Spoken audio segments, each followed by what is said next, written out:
तंत्र पर बोलते हुए ओशो एक घटना का उदाहरण देते हैं कि एक बार मैं अपने कमरे में लेटा था, द्वार खुले थे तो एक जंगली मधुमक्खी द्वार से प्रविष्ट हुई और चक्कर लगाने लगी और बाहर निकलने के लिए खिड़की के कांच में सिर मारती थी। वो भूल ही गई थी कि मैं जिस द्वार से आई हूँ वो द्वार उसी से जाना है। वो खिड़की में टक्करें मार रही थी। तो ओशो कहते हैं कि मैंने कहा कि ये पागल मधुमक्खी, तो तेरा अगर तुझे निकलना है तो तू जहाँ से आई है उसको स्मरण कर और उसी से निकल जा, व्यर्थ में खिड़की से क्यों सिर फोड़ रही है।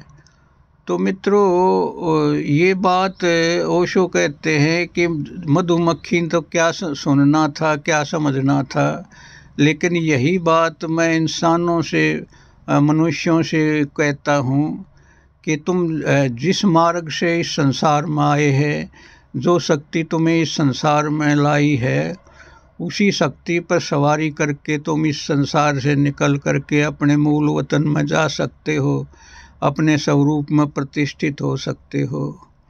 तो ये जो तंत्र का अहम सार है कि हमने जो काम वासना है, जो काम सेक्स पावर है, उसका उपयोग हमने पाताल में गिरने के लिए किया है, हमने उसको प्रजनन के लिए इस्तेमाल किया है। तो मित्रों, ये पृथ्वी बहुत ज़्यादा ओवरलोड हो गई है जनसंख्या से।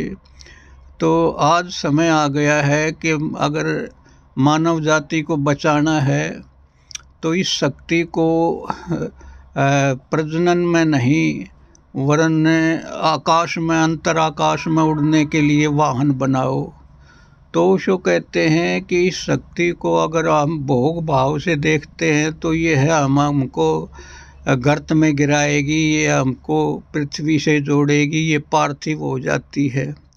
भोग भाव से अगर शक्ति को देखते हैं तो वो पृथ्वी हो जाती है।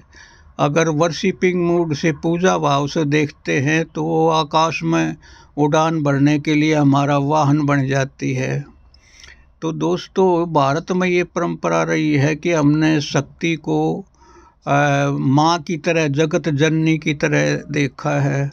अगर इस भाव से हम उसको देखें तो सच में ही उसका रूपांतरण हो जाता है और वो हमारे लिए एक जेट विमान बन जाती है और सीधे अपर चक्रा में ले जाती है।